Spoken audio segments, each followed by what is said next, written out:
All right, so let me introduce Christine Howard. She is a sought-after speaker and innovative business leader.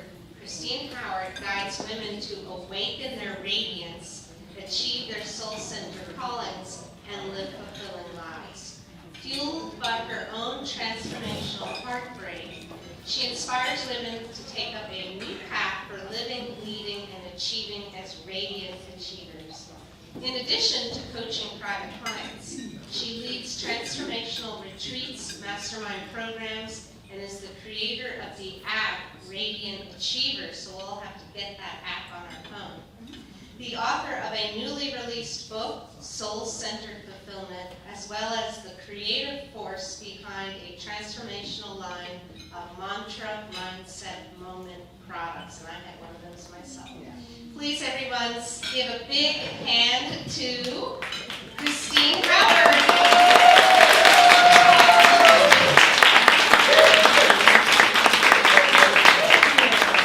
Thank you, everybody. I'm so beyond excited to be here with you today. As I absorb all these beautiful faces.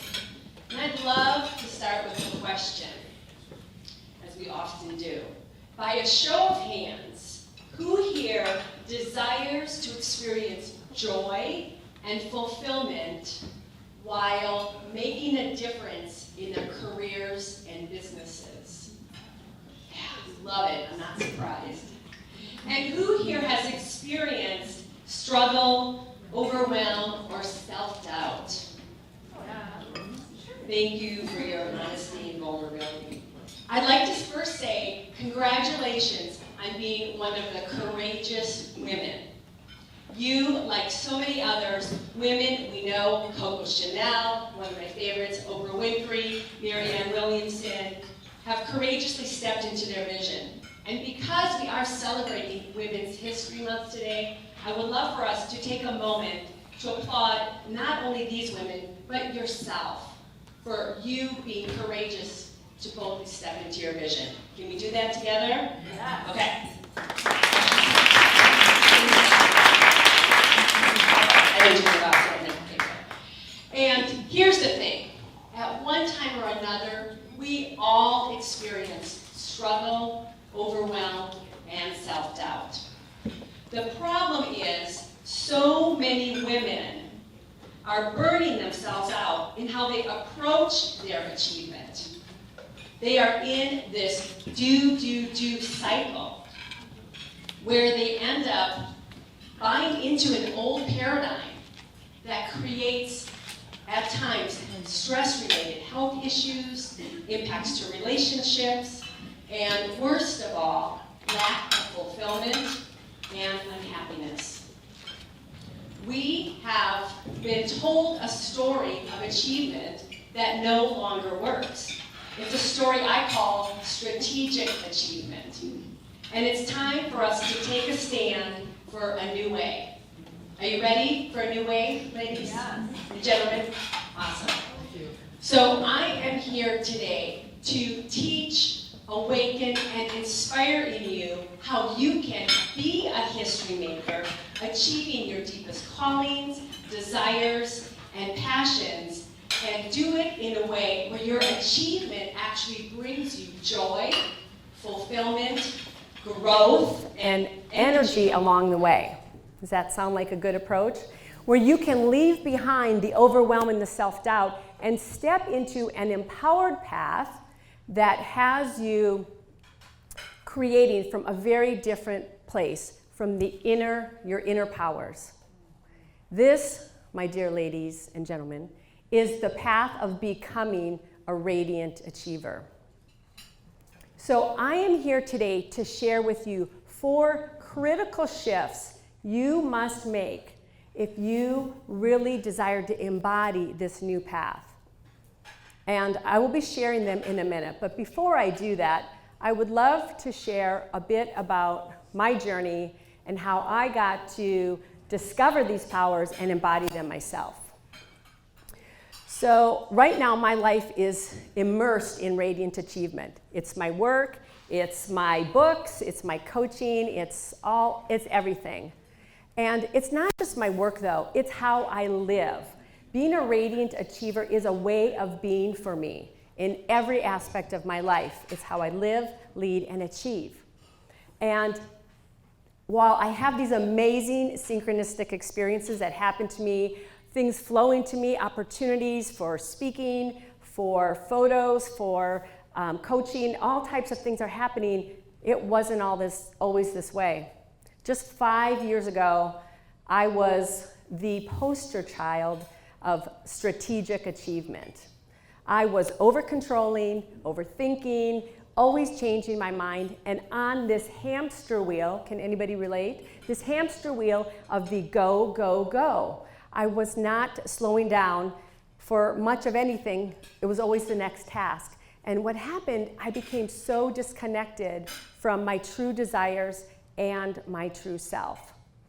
So inside, I was begging for something to change. I really was. And boy, did I get it.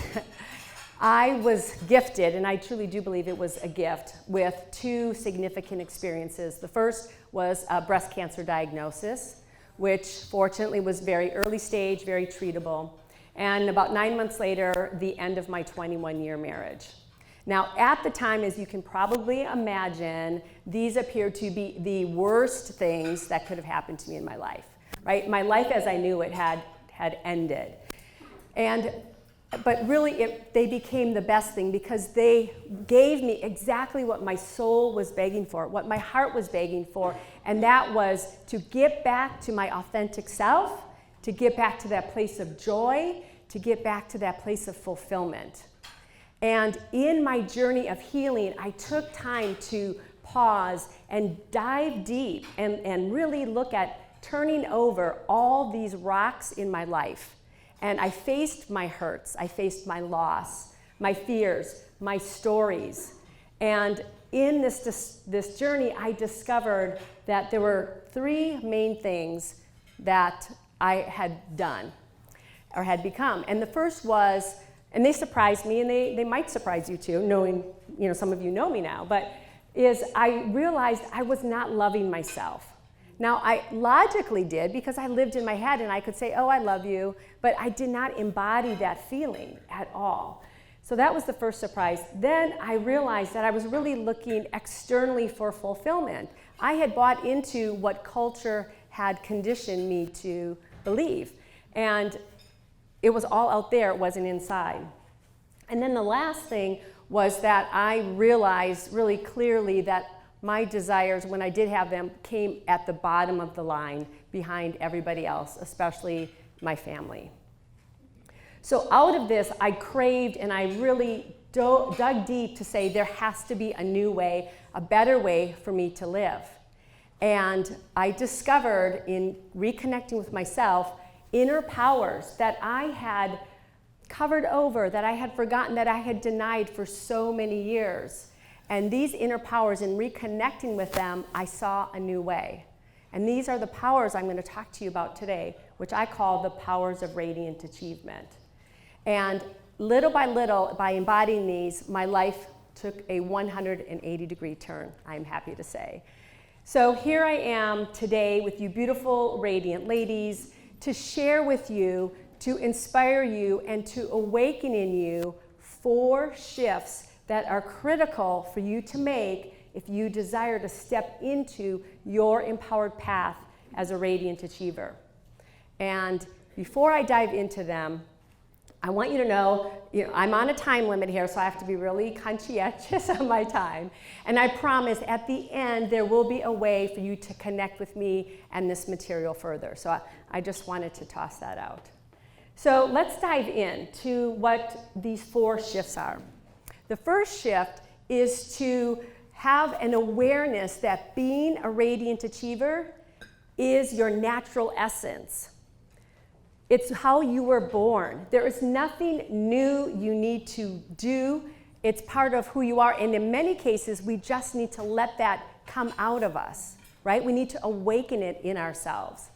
So culturally, we've been taught so many different stories, and we all have these veils and masks, whatever you want to call them. But at your core, if you go back to when you were that little girl who brought her ideas to life, that was open and creative and playful and happy, and things just happened, that's your natural essence. And that's what's possible when you reconnect as a radiant achiever.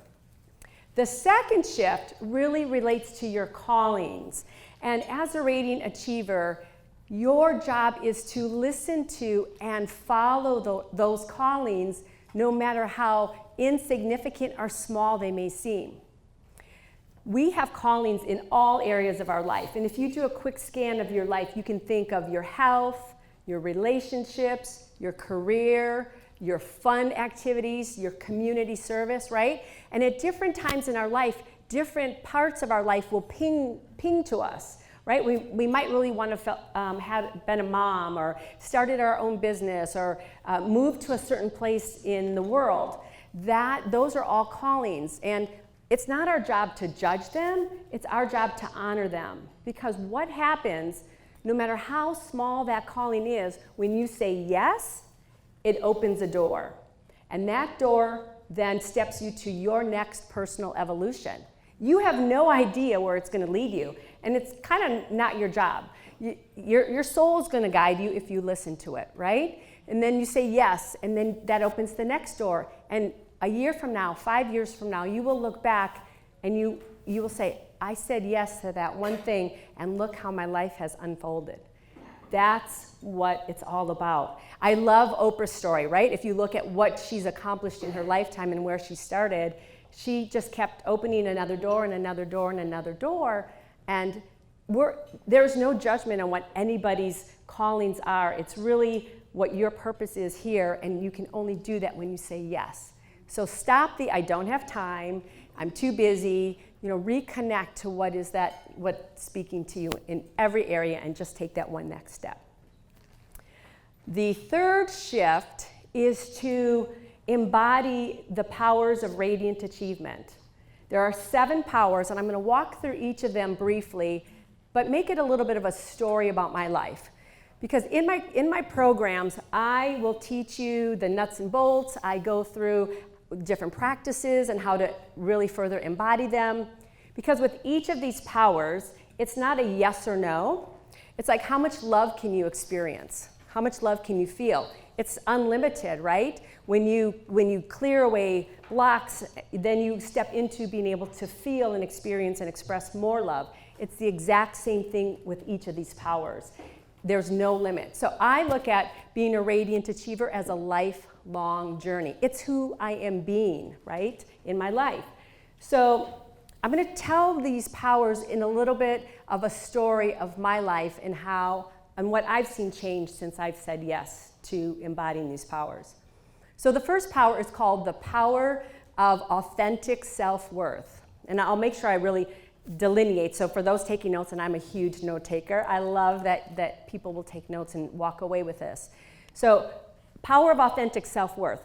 As I shared, I was not owning my worth, and I wasn't loving myself. So what that meant was I was constantly saying, oh, that's not a big deal, it doesn't make a difference, although in my heart I really knew it did make a difference. So as I saw that I was committed to making a shift in my life to standing up for me, I needed to become my own best friend again.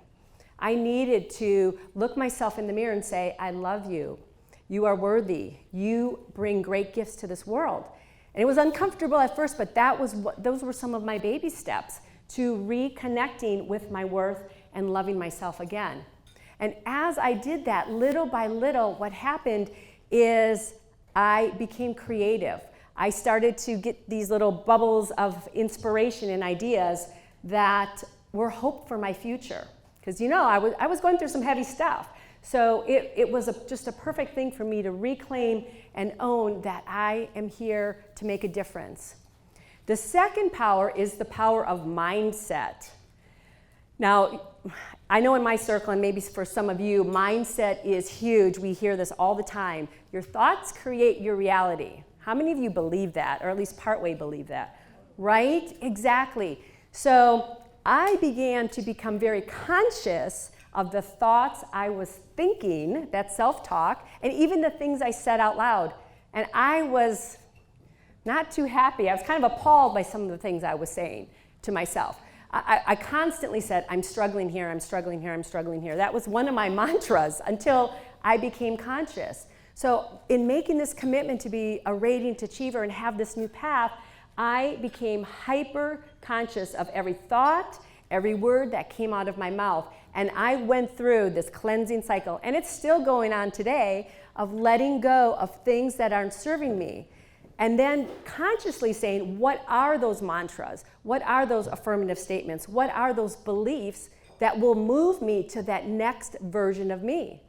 And if it's not something that's going to move me to that next version, I figure a way how I can let it go and just see that as an old story. Mindset is huge. The third shift is, or third power, is the power of inner listening. This is one of my favorites because as a reformed overthinker, right, I spent so much time in my head coming up with ideas, strategies, rethinking things. When I got into this practice of inner listening, it was a game changer. Peace, joy, laughter at the things that bubbled up without me putting in any effort.